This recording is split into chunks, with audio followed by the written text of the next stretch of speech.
Hi everyone, welcome to another episode of Creative Thrive, where we celebrate the stories of those who dare to dream and create beyond boundaries. I'm your host, Tabatha Coffey, and today I am thrilled to welcome a guest whose life and work embodies the essence of creativity and transformation, and whose artistry and imagination transcends conventional boundaries. Her remarkable talent has brought the essence of beauty and innovation to the forefront of the fashion and art worlds. Her hands have not only adorned the faces of countless celebrities and illuminated iconic publications like Vogue, Harper's Bazaar, and Vanity Fair, to name a few, but have also played a pivotal role in shaping the narratives of countless renowned brand campaigns. Her most personal venture, and we'll dive into it, the BOSCAR project, is a testament to her belief in the limitless possibilities of artistic expression. BOSCAR combined body painting, photography, and live performance to create an extraordinary exploration of art's capacity to blur the realms between reality and fantasy. It challenged viewers to question what they really saw. Her story is about the power of artistic freedom, the impact of fearless collaboration, and the endless pursuit of creativity that knows no bounds and whose work continues to challenge and redefine the canvas of creativity. She is a true innovator and genuinely a really cool human. So please welcome to Creative Thrive, Vicky Steckel. Hi, Vicky. Hi, Tabatha. Those are magical saying that you just put it out there. That's beautiful. Thank you so much for, reminding me of who I am, because sometimes I do forget who I am. You know what? Don't we all? So that's part of what this podcast is about, to celebrate creatives. So I'm glad that I can remind you of who you are. To give everyone listening a little bit of context, you and I met a lifetime ago. We'll call it a lifetime ago. It certainly feels like that. It probably wasn't. It was probably maybe 10 years ago. Was it 10 years ago? Maybe? Maybe more. Maybe more. And we'll leave it like that. Something like that. And BOSCAR was really in the early stages, I believe, when you and I first met. And I kept seeing all these images and they blew my mind. And it took me a minute. And, for everyone listening, go on Vicky's Instagram, look at all the images, you can check it out. But it took me a minute because we didn't have AI then. And I couldn't work out what I was seeing. Was it art? Was it a painting? Was it a drawing? Was it a photograph? Was it a person? Or was it not? Or Photoshop. And it was so expansive.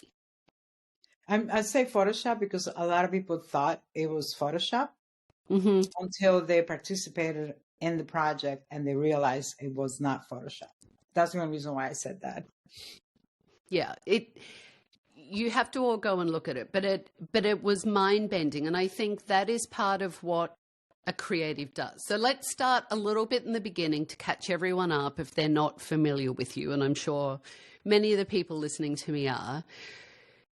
Your journey started not here in New York. You are from the Dominican Republic. You moved to New York in the 80s, right, when you were a teenager. And moving to New York, especially New York in the 80s, how did that influence your creativity then, but also how you see creativity now? When I first moved here, I always, I was a teenager, right? So I always wanted to come to New York. My mom had moved here in the 70s. And we didn't come later around to the 80s, in 1980, actually, to be exact. And I really had this sort of feeling about New York that it's indescribable how I wanted to be here. So we ended up in Brooklyn and Bay Ridge. And I remember, the first 5 years, like you didn't travel alone. My mom was very protective of us.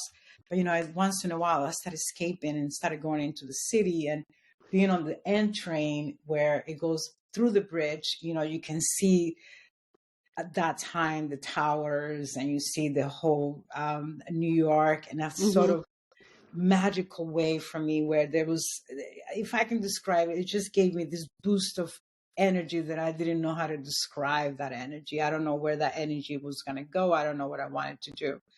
But soon later, I found out that definitely art was my thing. And the reason how I knew is because I always loved the trains with all the graffitis on it, where, my mom would be like, let's not get into that train because you're going to get into trouble, But for me, I was attracted to all that graffiti. And, I don't know, I knew it was illegal. I knew that, right? That you couldn't do that, but I wanted to do it. And I I love when that train came and I got on it because it felt full of, it was like a boost of energy for me. It's really interesting. It's hard to explain that feeling that it gave me. Do you look to outside influences a lot for your creativity, even still today? I mean, today New York still has a little bit of graffiti, but not like in those days, right? Yeah. Those days were magical. Those days were magical, and it was vibrant. You could feel electricity in the air. So obviously that's evolved and changed. But how do you find that creativity now? It sounds like looking at the graffiti and looking at those things unlocked an artist in you, because you weren't a makeup artist yet, right? You hadn't started. I didn't know what I wanted to be. No. There were so many things I did before I started doing makeup. I knew it was definitely in the art, but I didn't know, what sort of art. So I experienced with music. I experienced with acting. I went to acting school for a while. I did all of that, but no, definitely not. I had no idea that, I was going to be a makeup artist or I was going to do what I'm doing now. It sort of just fell into my lap. I think today for me, my creativity comes from humble places, volunteering at a church, through the pandemic was super inspiring for me in many ways. It's also looking back at my life itself. I get creative by things that I've done that I put away for a long time. And then all of a sudden I remember, oh, wow, I did this. It's interesting because earlier with the introduction that you described me, it's sort of like, wow, that's, did I do that? Yes, I did. Did I do that? Yes, I did. And it's really interesting to sort of remind myself, how much you accomplished. Because I think today, we keep on going and busy and doing this and doing that. And a lot of things are happening with technology and social media. And we sort of have to keep up with all of that. We don't have to, but it's kind of fun to do. That's the challenge of it. I like challenges. Back in the 80s, New York was scary, but there was something really magical about being scared. It sort of gave you something. It sounds a little dramatic. No, it's the adrenaline. It's the adrenaline. It's just like, oh, wow, it's dangerous there. Not that I was looking for trouble because I was always, a person that didn't want trouble, but it sort of gave you a feeling. And I think when you have that accumulation of feelings, something explodes inside of you. Something happens. And I think that's what happens with BOSCAR project was that, I'm not a photographer. If you ask me to take your picture, it's probably going to be all wrong. Lighting is going to be bad and whatever else. But when it came to document my artwork of people that I started painting in the basement, then all of a sudden it turned into something. It just sort of appeared in front of me. It was almost like a gift that just. Well, don't you? I want to get into that because again, BOSCAR still to this day. I was saying to Vicky before we started recording, Vicky gifted me a beautiful print of an image, and I have it in my office. I'm staring at it right now. It's on my wall in my office, and it's just extraordinary. Still, I look at it and I'm curious and wondering what I'm seeing, because the thing that you just talked about with New York, creating this kind of danger and explosion, the feeling of it, that's what, for me, creativity translates to when you let it out of your body, whatever it looks like, whether it's doing hair, doing makeup, painting, writing, you let it out, and it's that release of all those endorphins and excitement and fear and edginess kind of pouring out of you.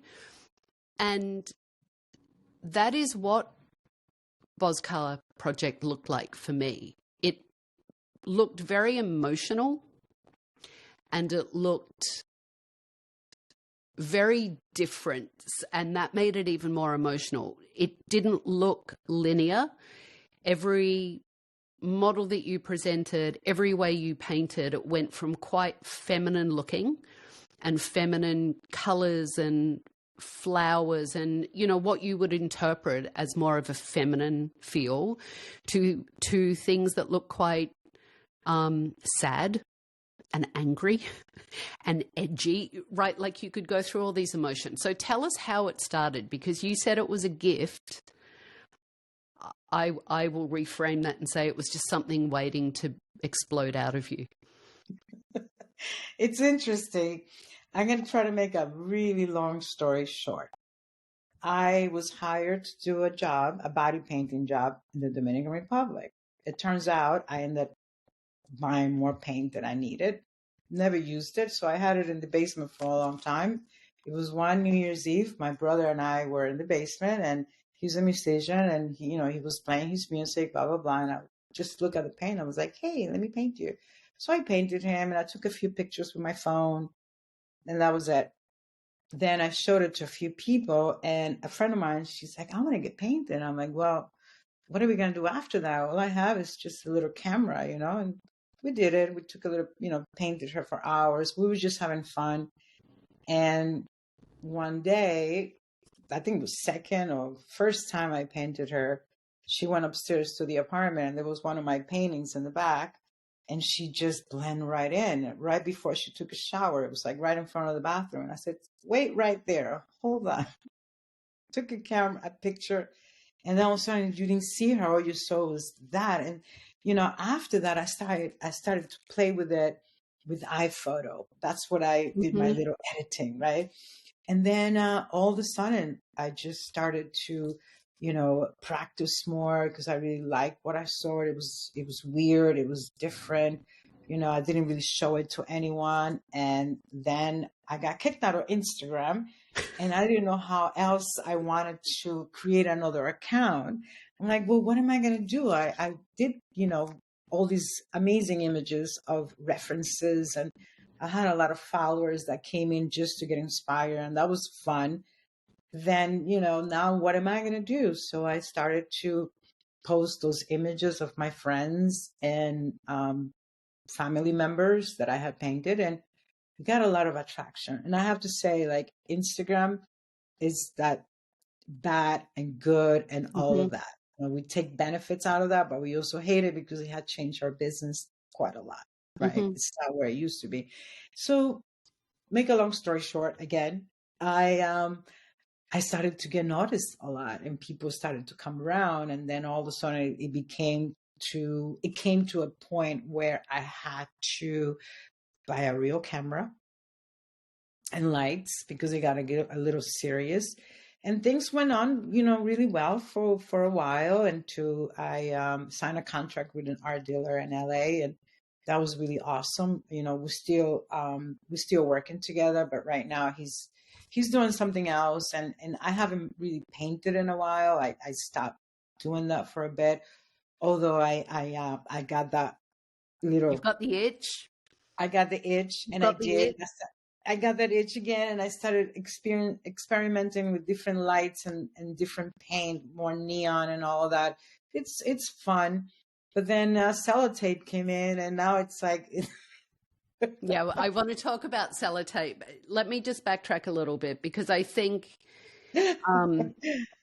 first of all, the things that strike me is that from something that just felt playful, which I think is where the kernel of creativity comes from, something that just feels joyous and fun, right? You saying to your brother, hey, let me use this paint and paint you while you're listening to music and hanging out, that grew, right? Not only did it capture other people's imagination saying, we love what you're doing, paint me, it just captured your imagination and your creativity to grow it out. I mean, you actually had your work showing in art galleries. Absolutely. And, it's interesting because it came from a night of, not doing anything, just having a great time with my brother and drinking and having fun. It was a New Year's Eve or something like that. Instead of going out to a party, which I was bored with, we decided to paint. And then all of a sudden, here I am a few years later, not even, art dealer, commissions, galleries. I got a lot of attention, it was great. It was really amazing because it came from nowhere. It came from leftover paint and a night of having fun, and then friends coming over that invited themselves because they saw it. But I didn't see it the way they saw it. I just saw it like, look what I just did. This is fun. This is great. You want to have fun? Let's do it. Let's get a bottle of tequila and let's paint you. And, I think for people listening, that's a really important point, though, because I think especially I'll talk about my medium of hair. You're a makeup artist, your medium of makeup. Sometimes people take it very seriously, myself included. I'm putting my hand up, right? So, it's very serious. And I think part of that seriousness is because that's how we make our money. That's how we build a career. That's how we get noticed. So we have to take it seriously on one aspect. But when you take it too seriously, the joy gets sucked out of it. The creativity can get sucked out of it. It becomes boring, right? Yeah. So I think the fact that you took what you do, wow, that was not a train, but it sounds like a train just drove through my living room. No, absolutely. I agree with you 100%. And for me, yes, money is important, but it's not, right? For me, it is about, if there's a good project and I can be part of it and there's no money, I'm in. If it's really good and it's worth my time. And, I'm a huge believer in that. In anything that I do. And yes, BOSCAR project was really great until it got serious, until we needed a website, until we needed people to help out and to do certain things for us. And that is when I lost, honestly, all interest. When the serious part comes in, when you need a computer to do things, this is where, for me, the seriousness of that just become too involved and I lose sort of interest. And it just becomes a repetitive thing, and then I get bored. When it becomes repetitive, I get really bored. And for me, I think when I hear that, part of that is showing the creativity, right? Part of that is showing what a creative is like, that when it gets too serious, it takes the freedom out, right? The shackles get put on. And let's be honest, you are a free woman. You're a free spirit. I know you are. So you don't want anything shackling you or your creativity. Yeah. So definitely. How, now that you do reflect on it and you reflect on those things, what motivates you to keep creative, and how do you fuel that creativity now? I know you work with a lot of brands to do major campaigns, and I know you work with celebrities and shoots and fashion, etc. But how do you stay creative on your own terms now? Well, creativity is everywhere. Getting out of bed is creativity, right? Because sometimes you don't want to get out of bed. So you get creative. You're like, you know what? I need to go wash my face. So I need to go and do this and I need to go do that. Creativity, like I said, is everywhere. And it's about you finding it and that motivation, what keeps you going. Like for me, I have a dog, so I have to walk my dog. So that is my motivation. That is my creativity. As far as letting my juices go, I find anything that I can create with, whether it's cooking, whether it's, right now I'm painting shirts to send it out to a designer in LA. So I just like to keep moving. Like, I don't stop. I always, my head is always going a million, like, what else can I do? What else can I do? How can I do this? And how can I do that? And, I'm a believer that if you create things, it will definitely come. And it happened with BOSCAR. I created that. It came, it was really successful. I did really well. I'm very happy I did it. I stopped painting, so I need to get back on it again. I painted a few people last year, but it's like, okay, what else, what else can I do? And, and again, being in the business that I'm in, you always get these awesome jobs and these awesome people that you work with and you collaborate with, and meeting different people all the time. I think it's what keeps you going. And the challenge of not knowing whether I'm going to work tomorrow. Life of a freelancer. Life as a freelancer. We don't know. And we don't know. And I think those sort of things keep me on my toes as far as like, what else can I do? How can I be ahead of the game? How can I create something for the future? And that's what BOSCAR did. BOSCAR actually, through the pandemic, I made good money selling my art, right? I was not doing makeup because you couldn't. But thankfully, that kept me going. So, who knew that night of playing around was going to save me for a few months when the pandemic happened, right? It's interesting, though, because when I was looking into how you started your career, because when I met you, you were, as I said, already established. So when I looked into how you started your career, and you said earlier that you tried many things before it led you to makeup, I read an interview and you were talking about when you first became a makeup artist, you were a makeup assistant to Pat McGrath. Correct. And that wasn't planned either. That was, she needed an assistant. You were there. She saw your potential. You were great at it. And I was a good story assistant. Evolved. And obviously a good makeup artist. Yeah. Well, the thing is, by assisting, you don't learn how to do makeup. Sometimes you don't know how to do makeup, right?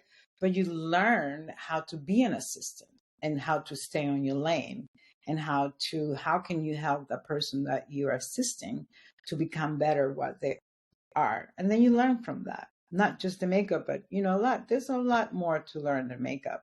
100%. But I think the interesting thing for me is, and I'm not implying that, that was that.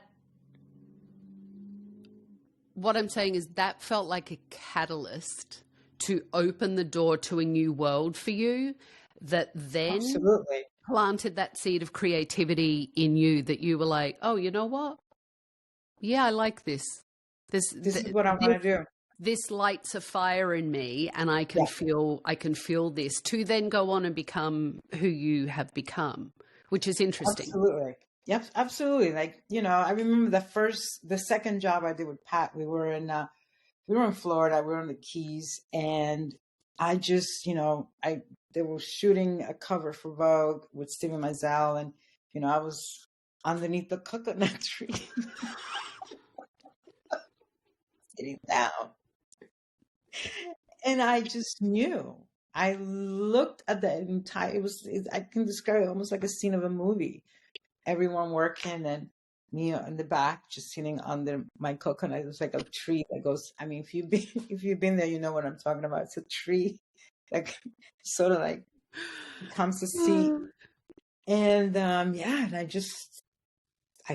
actually brought tears to my eyes. And I was like, this is what I want to do. Finally, I found something that I can totally relate to that. And I want to do that.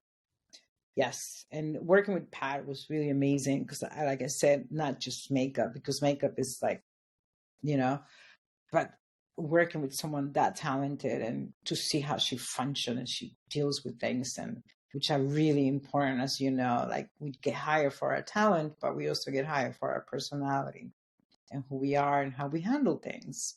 100%. And how you accept rejections and lots of, things that goes with being a freelancer. Because you have such a diverse and innovative body of work, Are there any new frontiers that you look at now that you would like to explore, especially because the landscape has changed? Social media has changed. AI has changed things. They haven't even started. There are so many different changes within the world and also within the industry. Is there something you look at now and you think, I want to try that. I want to play with that. Right now, I couldn't say, but if anything, I would like to try with AI for sure. I definitely like to try something. What? I don't know, but definitely something in the technology of AI. I think is really interesting. It's not going anywhere. I don't think we should be afraid of it. I think we should use it to our benefit and play with it. I don't think we creatives are going anywhere. I don't think we are going to be replaced by AI. A lot of people might think I am disagreeing with me, but I believe that if you know how to play with it, it's actually to our advantage. It can actually it will help you develop as a creative. It will just, use it as your partner, right? So there's something there that intrigues me. I don't know what yet. It will probably, I'm not really good technical wise, but I think eventually, like I will give it a few more years. People like myself will be able to play with it in a more understanding way. Because right now I don't understand it, and a lot of people don't understand it. Yeah. At least people that I know, they don't understand. I think we're all trying. I mean, unless you're maybe a developer or someone that is on, software and looking at these things all the time, I think it is opening up for all of us. But I agree. I think we can use it as our partner and actually as our assistant. Yeah. I look at it as an assistant. Yeah. Would be a way to use it, it's not in the driver's seat, it's in the passenger seat. Yeah. Absolutely. Absolutely. I'm definitely I'm not afraid of anything. I'm tired of being afraid. I've been afraid my whole life, and I'm just not into being afraid anymore. It's like, risk it. You have been afraid your whole life? That surprises me because you seem so ballsy. Well, it kind of, you shape into that eventually, right? Because I guess for me, I opened my eyes sooner enough. But, growing up, like in religion, for me, I don't want to talk about it. That politics and religion, two things I don't talk about it. But in my own experience with religion, they make you afraid. They embrace you. They injected in you. Let's just say that they injected in you since a very young age. And I went through different sorts of religions, between Catholic and evangelist, and my mom being a Jehovah's Witness, which I will not, But for me, from my own experience, I'm not saying for anybody else, but from my own experience, I think religion got me a little scared of things, and that's all I'm going to say about religion. No, I think we could take that word, right, religion, and we could replace it with many other things. We could replace it with politics. We could replace it with our own limiting beliefs and the limiting beliefs that we have about ourselves, right? So I think all of us, for whatever it is, have had that fear projected onto us from many different mediums. How did you overcome that, especially as an artist? Because I have found that the number one thing that holds so many people that are creatives back is fear. Well, the interesting thing is, if you come into my place, you see a lot of rosaries, not because I'm religious, because they are pieces for me. Mm-hmm. An artist made them. Sometimes you see, like if I go anywhere in the world with my travels that I have been to, maybe I'll find, a rosary among something else, like a virgin that I got from Venezuela made of antique fabrics. Like, I appreciate the art of it. I think the art is absolutely beautiful. For me, that's, I'm attracted to that part of that. An artist made that. So, and how do I overcome that? Eventually I guess traveling, being in Thailand and talking to Buddhists and being in certain places and talking to different, Israel and Turkey and going to different places and talking to different people and then see their views and what they believe and who they are, just all of a sudden like everything just started to like you know, just Yeah.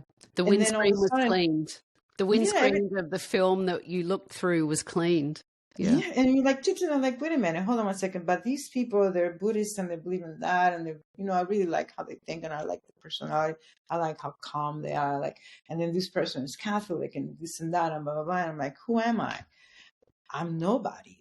Well, I am somebody, but when it comes to Mhm. believing, like I do believe in the universe. I do believe in doing good. You receive good. I believe in, not doing bad things. So, but do I go to church? And no, I don't do that anymore because when I first moved to this country, my mom every Sunday, church, church. And then one day, the people that were racist in the building that I live in, they were all at church praying.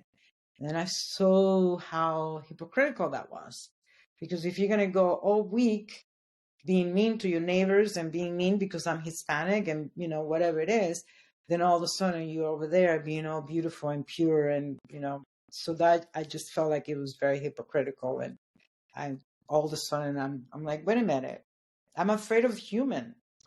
A human was the one that's dictating, Mm. this scaredness feeling to me, right? So that sort of eventually, it took time, but eventually, slowly, I was able to mold that. Did that happen quite young, or did it take a while? Because I think what I'm hearing in a condensed version of what you're saying is that judgment, bigotry, right, of other people can really hold us back in so many different ways of being the full expression of who we are and showing up as our magnificent selves, or being really authentic because we're scared of how we're going to be judged or what's going to happen to us if we're just really honest about this is who I am, Yeah. right? This is who I am. This is how I be. This is who I love. This is what I look like, if we're not following those societal quote unquote rules. Rules. Yeah. But did that fear or that residual fear, because it takes a while for us to work through that. It doesn't happen overnight, right? It's a process of walking through that. Do you feel freer as a creative now? Because I think that's what holds creatives back. It's the fear of judgment. It's the fear of being laughed at. I'm definitely, fear cut of off a little, but I'm definitely more free. I think BOSCAR project really liberated all of that in me. And the reason why is because I really played with the ideas of, there's one series that I did, it was very religious, but it wasn't, because the woman was completely nude and she had a Bible and this blood on, red paint, which signifies blood, and the Bible on the hand, which, I never showed it to anyone. And my mom went, because they would think I am possessed. Something is definitely wrong with me. But I think painting, and, the funny thing is, unconsciously, every time I created something, like, let's say it was 12 hours, 10 hours, depending, the endurance of the model, of the talent, it lasted forever, right? So at the end, after everything is done, I'm just tired and I'm in the shower and I'm like, I can't wait to see the results.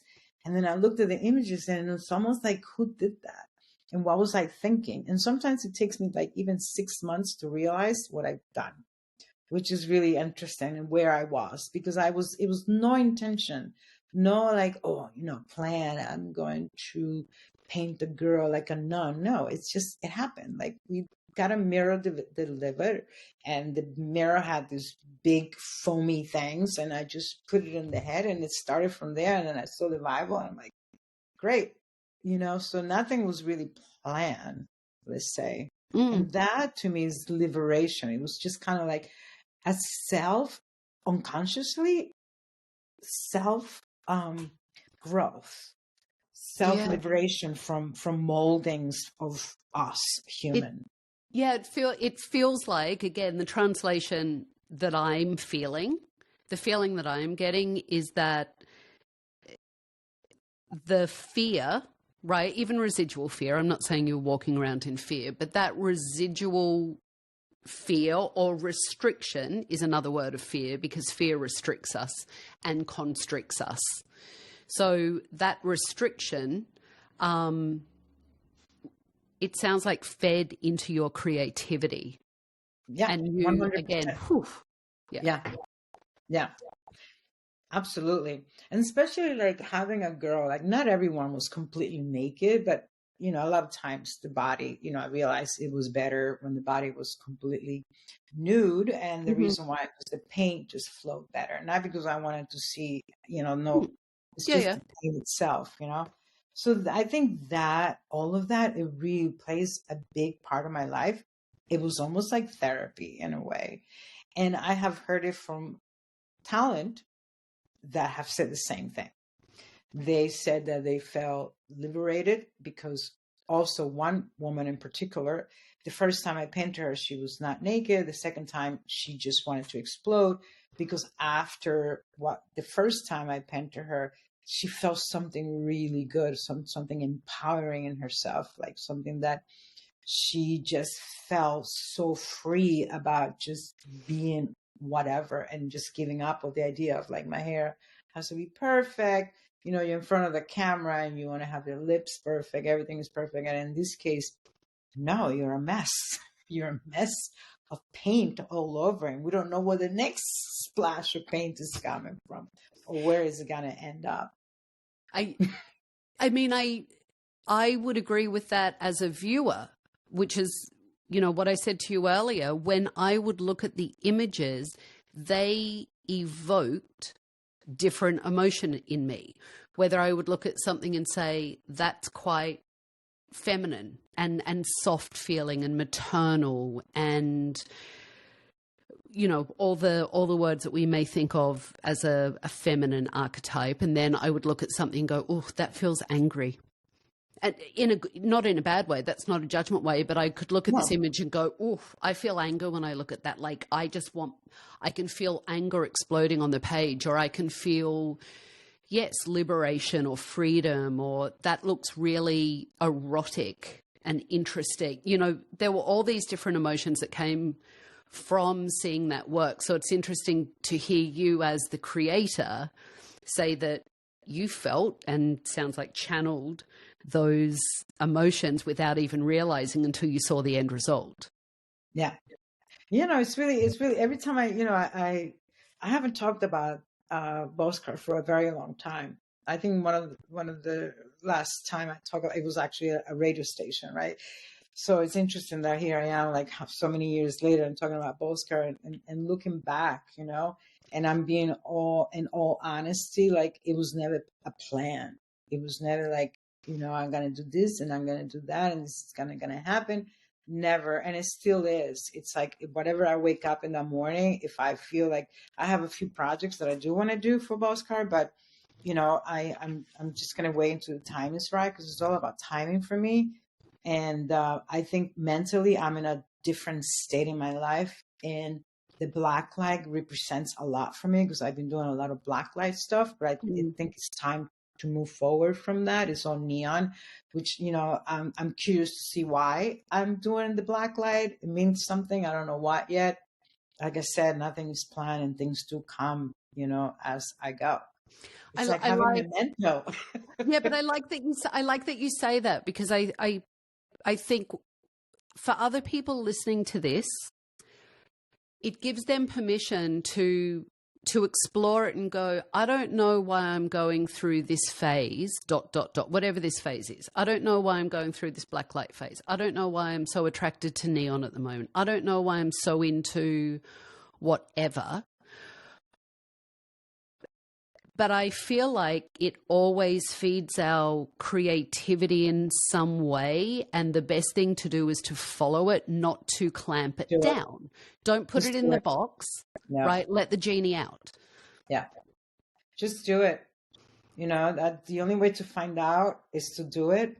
And who is to judge that is wrong? Who is to judge that is bad? Who? Yeah. People that don't understand it? Yeah, and honestly, I think, you know, even saying all art is so incredibly subjective. And also, even when it evokes maybe an emotion that isn't the best one, like, I don't like that, it's still evoking emotion. It's still making someone feel something, and that is extraordinary. Exactly. You know, that's the thing. And it comes with acting. You don't like an actor because, you know, he did a role. Well, he did a good role. You didn't like him. He gave you something. You know, it's all about emotions, and emotions don't always have to be happy. Emotions can vary. And I think that's part of life. And in real life, we go through different emotions. We don't wake up every day happy. We don't go to bed every day happy. You know, it's a roller coaster. We don't know what tomorrow is going to bring us. Right. Well, and I think for me, in reflection of BOSCAR, and you saying you haven't talked about it for a while because it was a while ago, my mild obsession with it is not to detract or distract anyone from the amazing work that you do now, and the work that you do as a makeup artist and on ad campaigns and, you know, for magazines. It's not to distract from any of that. The emotion that you brought to that project, though, it felt like you put yourself out there. It felt like you bared your soul through it. And I didn't care. Right. And I think as a viewer, we can see that you bared your soul. Yeah. And I think the other thing is interesting, especially a lot of makeup artists that I talk to and hairdressers, often we become so trained with our craft that it has to be, air quote, perfect. Right? Frozen. I'll unfreeze. It's just uploading. Sometimes in our craft, we're taught, you know, the line has to be perfect. It has to be perfectly symmetrical. It has to be placed exactly like this. It's got to be done this way. And that's all fine. But it's also restricting. And I think to see the explosion of color, the fusion of the different mediums through, you know, backdrop, body paint, live model, all the things, performance art really, that you did, it still had such a quality of beauty in a really chaotic environment. And that's something that I want people to remember. That's nice. That's very nice. Right? I think that's something that's important, though, as a creative, right? Sometimes creativity is chaos. Yeah, chaos. And, you know, a lot of people didn't understand that. They still don't, and it's okay. Maybe eventually in the future, you know, my art dealer, James, he always said to me, Vicky, you know, he you know, I met him. I was, I showed around Art Basel in Miami, 2015, I believe it was. And that's how I met him. And, you know, he said to me, I really like your work, but, you know, it's a little, it was a little too much, I guess, right? So he kept in contact with me for another year before he gave me a contract. And he said, you know, it's not the right time. You know, I don't think people are ready for this, but I will give it a try and see what happens. We did really well for a while, you know, commissions and shows and blah, blah, blah. I think he did, you know, we were good partners. But, you know, he always said that. I think everyone listening, you can get mad at me. It's okay. I'm going to say it. It happens to women a lot. So I'm going to preface that. I'm not saying it doesn't happen to males at all, especially male creatives. I know it happens to male creatives. it happens to females and also female creatives, right? So that's my preface. Being told that we're a lot, too much. It's too much, it's too loud, it's too big, it's too bright, it's too shiny.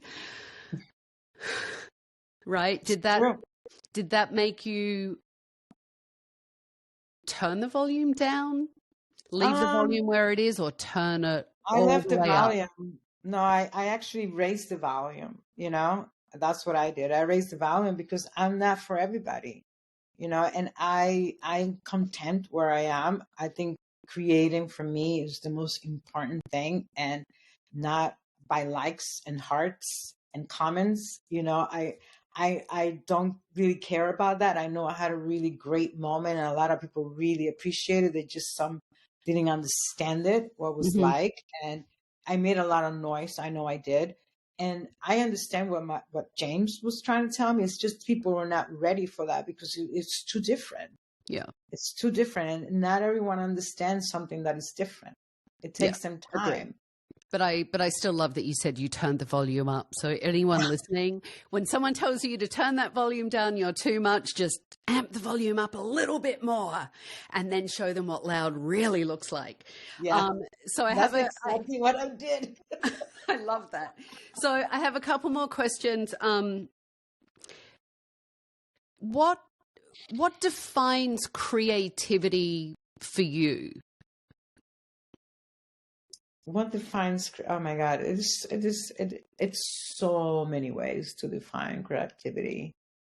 You know, I said that earlier. Like getting up in the morning for me, it's creativity. You know, being able to put up with lots of things that happen during the day that you don't know that could change. Anything can change for you in a matter of a second. So if I would say what really does, I mean, I honestly at this moment I wouldn't have an answer for that, but for me it's like just doing it. When I hear that, to me it feels like creativity is not an end result, it's a way you process through life. It's true. Yeah, best way you can describe it. Thank you. Yeah. That's what it sounds like to me. And then this is a question that I ask everyone, and there is no right or wrong answer. It's just a really interesting question to ask people is, do you think creativity is nature or nurture or both? I think it's both. And the reason why I'm saying that is because a lot of people don't know that they can be creative until you pick up a brush. And I think everyone has that. I mean, every child is an artist, if you think about that. You give them a pen, they will draw. You give them music, they will play. Everyone has that in them. It's about whether or not you're interested or whether or not that's something. I think we all have that. Yeah, I agree. I think that we can be creative in so many different things. I mean, there are accountants are creative, right? With math geniuses are creative with sequencing and looking at numbers and seeing patterns. So there's so many different ways that creativity can manifest. Absolutely. Even in your kitchen. I mean, that's 100%. 100%. You are the beauty director for Sellotape magazine. Correct. Tell me about that and what that looks like. My understanding is that it's a newer magazine. Well, a little history. Michael Dye, who owns Sellotape, him and I met him when he was at the Fall magazine, and he suggested for the Fall to do an interview of BOSCAR project and all that. So they did a beautiful interview with my work and feature some of my work, which is really nice. And then Michael left after I don't know how long. And about 2 years ago, he started Sellotape. And he needed a little help, and he contacted me, and I said, absolutely. And I started working with him. I think it was in August that he approached me about that. And that was really amazing. I'm super happy because he's giving me all the freedom that I never had in my life, with working with the people that I want, creating anything I want. Michael's like, yeah, just do it. and it's going really well. We now have a team of like 12 creators, and like so far I have about 5 to 6 beauty stories that I've done that has not been published or uploaded. It's an online magazine, and hopefully Michael's plans are that maybe in a year from now we're going to probably print twice a year. Nice. Well, I love that, and I love seeing your work. And if you do decide to bring the new version of BOSCAR back, I told you this last time, I want to be a model. Okay, let's do it. I would totally be a model for you. I have to say, not many. Not many. One other person comes to mind, perhaps, that I would actually strip down to my skivvies for. I love it. And be painted. That would make me profoundly uncomfortable, because I am the person that will not even go to the beach and wear a swimsuit. So taking my clothes off in front of people, profoundly uncomfortable. But yes, I think your work is incredible. You know that, as does everyone that's listened to this episode.